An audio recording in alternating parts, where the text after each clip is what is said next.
RBC को हम erythrocytes भी कहते हैं। जहाँ पे भी तुमको साइट्स वर्ड दिख जाए, बायो में जहाँ पे भी तुमको साइट्स वर्ड दिख जाए इसका मतलब सेल होता है। ठीक है, जहाँ पे भी तुमको साइट वर्ड दिख जाए इसका मतलब सेल होता है। ठीक है, और erythro means red and cytes means cell, यानी कि लेड सेल, और लेड सेल को हम कहते हैं आरबीसी। लेड सेल को कहते हैं आरबीसी। जो फॉर्मेशन जो होता है आरबीसी का, इसके प्रोसेस को हम इरिथ्रोपोइसिस कहते हैं। Poiesis means formation, erythro means red, यानी formation of red blood cell को हम इरिथ्रोपोइसिस कहते हैं। और ये जो फॉर्मेशन होता है वो रेड बोन मैरो में होता है। ठीक है, देखो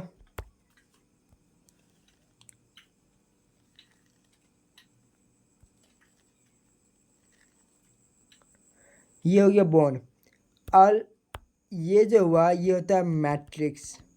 अब बोन का जो मैट्रिक्स जो होता है इसको बोन मैरो कहते हैं। ठीक है, ये क्या हो गया, बोन का मैट्रिक्स हो गया यानी बोन मैरो, और अंदर में हो गया ब्लड सेल। ठीक है, अंदर में हो गया ब्लड सेल, ये सब क्या है, ब्लड सेल है। अब बोन को तीन पार्ट्स में इसको डिवाइड किया है, और ये जो पार्ट्स है, ये पार्ट्स और ये जो पार्ट्स हैं इसी को हम कहते हैं रेड बोन मैरो। ठीक है, ये पार्ट्स कहलाता है रेड बोन मैरो। इसको हम स्पॉन्जी, ये जो पार्ट है बोन का, इसको हम स्पॉन्जी बोन भी कहते हैं, स्पॉन्जी बोन। ठीक है ना, इसको हम स्पॉन्जी बोन भी कहते हैं। तो इस पार्ट पे ही, ये जो पार्ट है इस पार्ट पे ही हमारा आरबीसी का फॉर्मेशन होता है। ठीक है, it contains red colour pigment, red colour respiratory pigment होता है जिसको हेमियोग्लोबिन कहते हैं। अब रेड कलर पिगमेंट तो आ रहा है समझ लो, लेकिन लिस्पाइटरी पिगमेंट क्यों कहते हैं, क्योंकि जो हेमियोग्लोबिन जो होता है ना वो ऑक्सीजन का ट्रांसपोर्टेशन करता है। ठीक है, ऑक्सीजन का ये ट्रांसपोर्टेशन करता है, इसे इसको लिस्पाइटरी पिगमेंट कहते हैं। ठीक है ना, हेमियोग्लोबिन जो दो वर्ड से बना हुआ, एक होता है हेम और दूसरा होता है ग्लोबिन। ग्लोबिन मतलब हो गया प्रोटीन। ठीक है ना, ग्लोबिन मतलब होता है प्रोटीन। ग्लोबिन क्या है, प्रोटीन है। जो लाइफ स्पेन जो होता है आरबीसी का वो 120 डेज होता है। सबसे ज़्यादा लाइफ स्पेन होता है आरबीसी का, तीनों ब्लड सेल में सबसे ज़्यादा आरबीसी का लाइफ स्पेन होता है। द साइज जो होता है वो 7.2 माइक्रोन मीटर होता है। जो आरबीसी का जो साइज जो है वो 7.2 माइक्रोन मीटर ये होता है। और ये जो हेमियोग्लोबिन है, इस फिगर में देखो, ये जो हेमियोग्लोबिन है वो साइटोप्लाज्म में है। ठीक है ना, ये कहाँ, साइटोप्लाज्म में।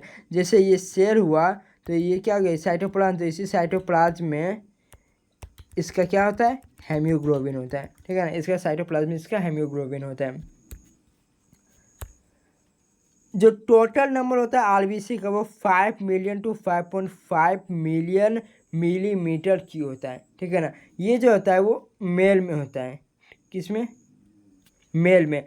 फीमेल का अगर हम बात करें फीमेल का, तो ये होता है 4 टू 4.5 मिलियन मिलीमीटर क्यूब, इतना अमाउंट फीमेल में होता है। ठीक है, after completing the life span, जब आरबीसी का लाइफ स्पेन कंप्लीट हो जाता है, RBC destroy in the graveyard of RBC, जिसको स्पेन कहते हैं। अब ग्रेव यार्ड ऑफ आरबीसी, देखो स्पिन जो होता है ना, इसको ग्रेव यार्ड ऑफ आरबीसी तो कहते हैं। मतलब यहाँ पे इसका क्या होता है, डिस्ट्रक्शन होता है आरबीसी का। साथ में ये ब्लड बैंकर की तरह हेल्प करता है। कभी कभी ये क्या होता है, ब्लड बैंकर, इसको ब्लड बैंकर्स ऑफ द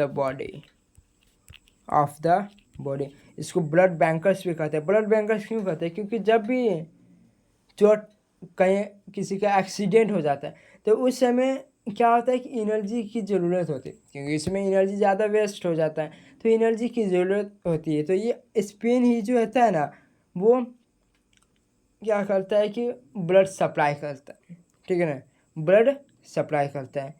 इसके पास क्या होता है? ब्लड स्टोर होता है, ठीक है। तो ये क्या करता है? ब्लड सप्लाई करता है उस समय, ठीक है। इसमें ब्लड जो सप्लाई जो करता है आल बी सी, इसमें क्या होता है? आल बी सी इसके पास स्टोर होता है। तो ये कभी कभी blood banker of the body की तरह ही काम करता है, तो इसको ब्लड बैंकर्स भी कहते हैं, ठीक है ना, ब्लड बैंकर्स। द शेप जो होता है आरबीसी का इन ह्यूमन में, ये बायकॉनकेव होता है, ठीक है ना, बायकॉनकेव। जैसे ये अंदर में इससे क्या ये ढसा हुआ है, ठीक है ना, ये जो पार्ट है वो इससे क्या होता है? ढसा हुआ रहता है, ठीक है। तो इसी को हम बायकॉनकेव कहते हैं।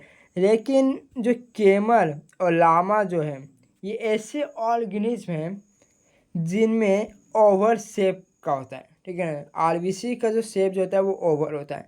एट मैच्योरिटी के समय lacks nucleus and all cell organelles, जितने भी सेल ऑर्गेनेल्स हैं और साथ में न्यूक्लियस, ये सब क्या होता है?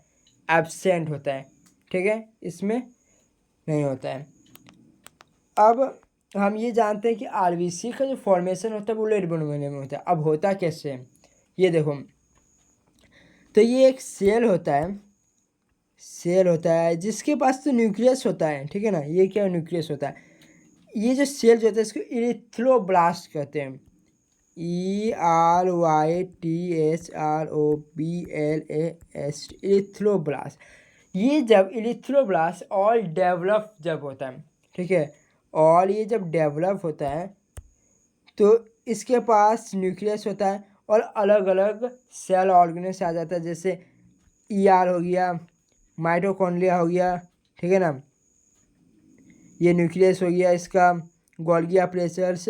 तो अलग अलग सेल ऑर्गेनेल्स आ जाते हैं, ठीक है। तो इस सेल को हम लेटिकुलोसाइट्स कहते हैं, लेटिकुलोसाइट्स, ठीक है ना। अब ये जो सेल जो है वो ऑल डेवलप जब होता है, ठीक है ना, ये सेल जब ऑल डेवलप जब होता है, ये सेल जब ऑल डेवलप जब होता है तो इसके पास क्या होता है कि ना ही इसके पास सेल ऑर्गेन्स होता है और ना ही इसके पास न्यूक्लियस होता है, ठीक है। इसके पास स्पेस होता है जिसमें क्या करता है? ये हेमोग्लोबिन स्टोर करके रखता है, ठीक है ना, जिसको मैच्योर आरबीसी कहते हैं, मैच्योर आरबीसी, ठीक है, मैच्योर आरबीसी कहते हैं। अब इसके पास जो न्यूक्लियस नहीं होता, इसके पीछे भी रीजन है, पता क्यों? क्योंकि इसके पास न्यूक्लियस और सेल ऑर्गेन्स क्यों नहीं होता है, क्यों नहीं होता है? तो ये क्वेश्चन पूछ देगा, क्योंकि ये क्या हो गया, इसमें हेमोग्लोबिन हो गया, ये रेड कलर का है। तो आखिर इसके पास न्यूक्लियस और सेल ऑर्गेन्स एब्सेंट क्यों होता है? देखो, न्यूक्लियस इसके पास इसलिए नहीं होता है क्योंकि ये क्या करता है? सरफेस ज़्यादा मतलब रखता है हेमोग्लोबिन को स्टोर करने के लिए। तो ये क्या करता है? Provide surface for haemoglobin, HB लिख देते हैं, HB मीन्स हेमोग्लोबिन। तो ये क्या करता है कि सरफेस प्रोवाइड करता है हेमोग्लोबिन को स्टोर करने के लिए, ठीक है। तो ये काम हो गया कि इसके पास न्यूक्लियस और सेल ऑर्गेन्स नहीं होता है, ये इसका रीजन हो गया, ठीक है। अब हम आते हैं इधर, जो इरिथ्रोपोइसिस जो होता है वो लीवर में स्टोर होता है। अब हम बोले थे कि ये होता है इरिथ्रोपोइसिस जो होता है वो हम बोले थे कि बोन मेरो में होता है, लेकिन यहाँ स्टार्ट्स इन लीवर कैसे? तो देखो इरिथ्रोपोइसिस जो है ना वो सबसे पहले लीवर से शुरू हुआ था, ठीक है ना। लीवर में पहले इसका होता था। अगर हम यहाँ बस एक इरिथ्रोपोइसिस की जगह एक वर्ड लिख देते मेजर इरिथ्रोपोइसिस स्टार्ट इन, तब यहाँ होता है बोन मैरो, ठीक है ना। यहाँ अगर इस जगह पे अगर